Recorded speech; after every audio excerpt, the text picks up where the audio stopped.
Hey everyone! In this video, I'm taking you with me on a solo budget trip from Kuala Lumpur to Penang by bus. And I'll show you how to take the ferry from Butterworth to Georgetown. If you're planning to explore Malaysia as a solo traveler or you're just looking for budget-friendly ways to get around, this guide is for you.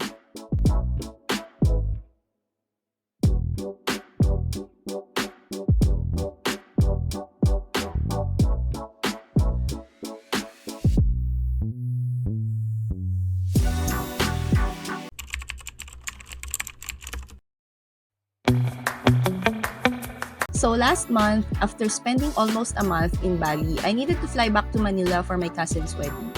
But direct flights from Bali to Manila were super expensive. Since it was Holy Week and I had a long weekend off, I thought why not squeeze in a trip to Penang? So instead of flying straight home, I booked a flight to Kuala Lumpur, spent a few hours in the city, then took the bus to Penang. After exploring for 3 days, I finally flew back to Manila from there. My flight from Bali to Kuala Lumpur was delayed, and not just by a little. At first, it was just a 30-minute delay, which didn't seem too bad, but 10 p.m. came and went with no boarding announcement. We finally started boarding around 10:30 p.m. only to be held inside the shuttle bus for another 30 minutes. Apparently, a passenger from the previous flight needed wheelchair assistance and couldn't go down the stairs, so they had to wait for the aerolift to help her off the plane. I was originally supposed to arrive in KL around 12:30 a.m. but with all the delays, I didn't land until 3:30. Had I known it would get that late, I probably wouldn't have booked a capsule at TBS Rest and Go. From the airport, I booked a Grab to Terminal Bersepadu Selatan or TBS. If you're at KLIA 2, the Grab pickup point is located at Level 1, Door 5.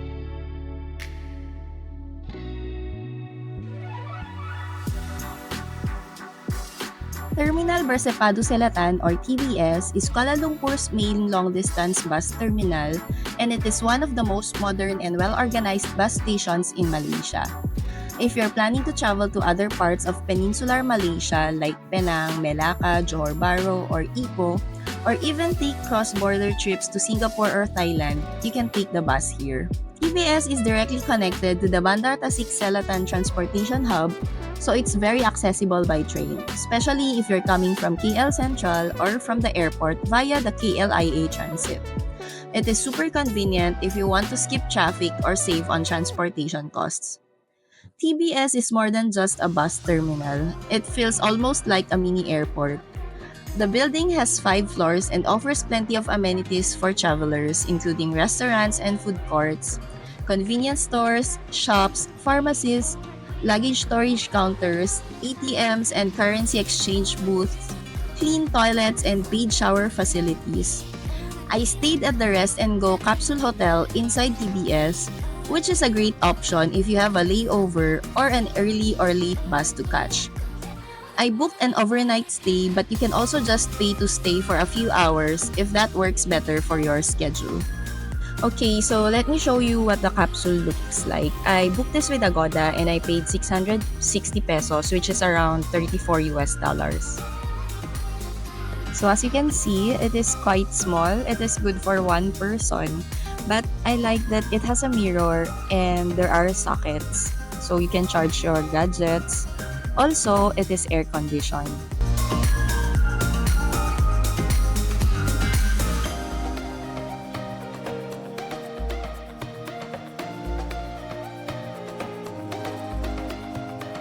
I slept for a few hours, then went down to buy a ticket. You can buy your ticket from one of the counters on level 3 or just use one of the ticket machines, which is pretty easy to use.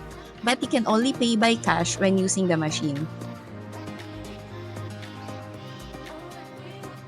I purchased my ticket using the machine, so when you tap on the screen, it will ask you where you are departing from. So since you are in TBS, you just choose Terminal Bersepadu Selatan, and then it will also ask for your destination, so it's Penang Central, and then you have to select the date of your travel, and after that it will show you the available schedule. So you'll see there the bus company name, the time, and then how many seats are still available in that schedule. So after choosing the schedule, You will then be shown the seating plan inside the bus. So you just choose your seat number, and after that, you have to enter some personal information like your name.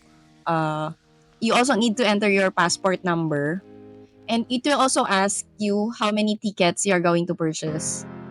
Yeah, and then um, you pay, and then after paying, it will print your ticket. So that's it. It's just super easy.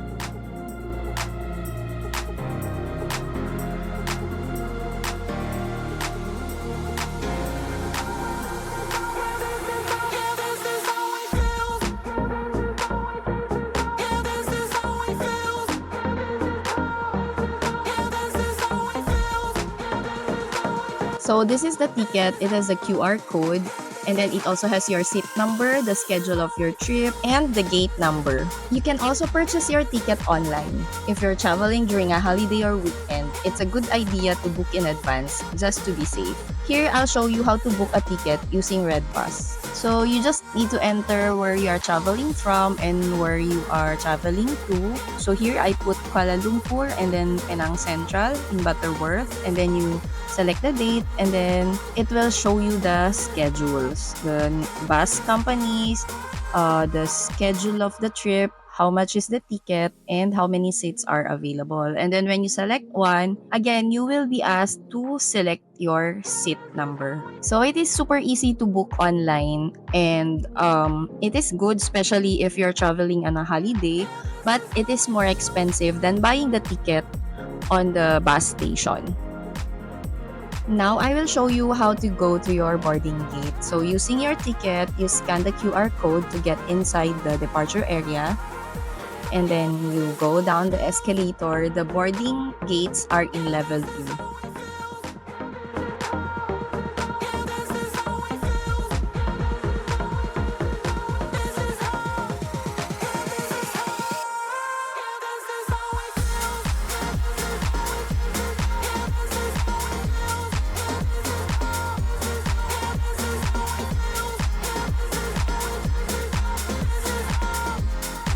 You usually board the bus about 5 to 10 minutes before the scheduled departure time. Just wait near the gate for the announcement. Most of the time, the staff speaks in Malay, but you can always ask if you're not sure. You can also check at the gate to see which bus company is currently boarding. When you board, you'll need to hand your ticket to the attendant so they can scan it before you get on the bus.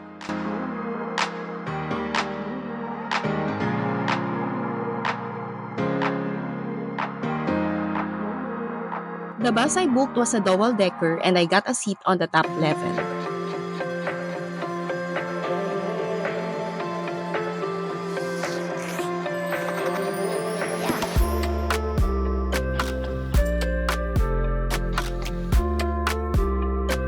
Unlike the bus we took to Melaka last year, which was more than 15 minutes late, this one actually left on time.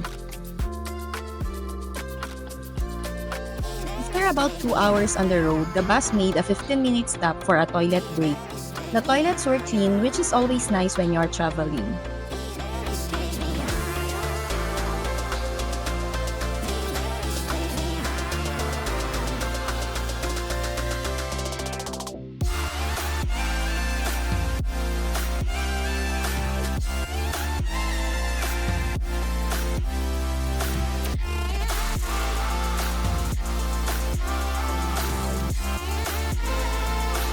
I was asleep for most of the ride, but during the moments I was awake, the scenery was actually really nice.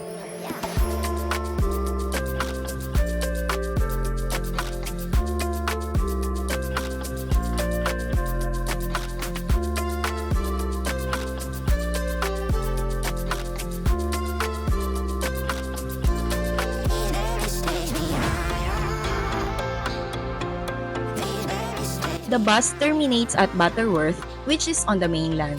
But if you're visiting Penang, you'll want to stay in Georgetown.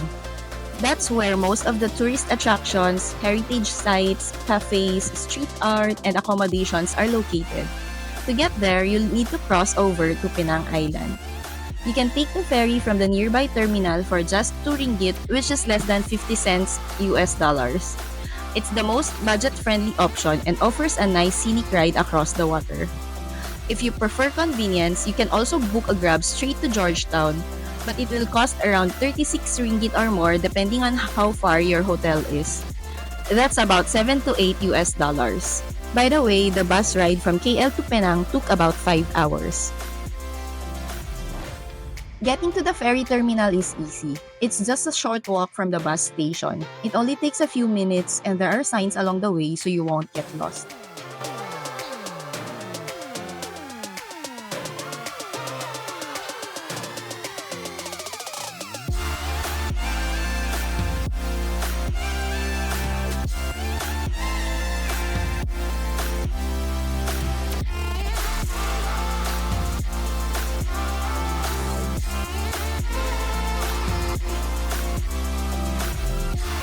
I bought my ticket here, but I think you can just tap your credit or debit card to get inside the ferry terminal.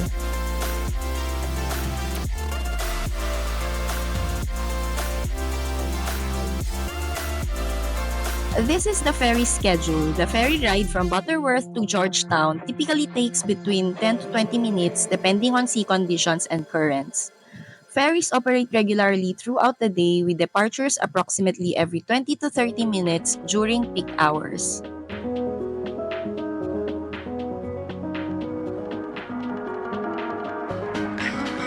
You have the option to stay outside and enjoy the breeze or head inside if you prefer air conditioning.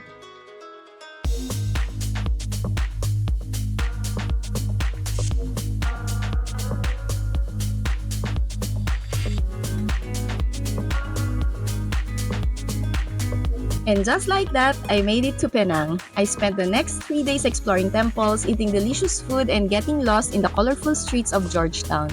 But I'll save that for the next video. If you're traveling solo and want budget-friendly way to get from KL to Penang, this route is easy, safe, and very doable.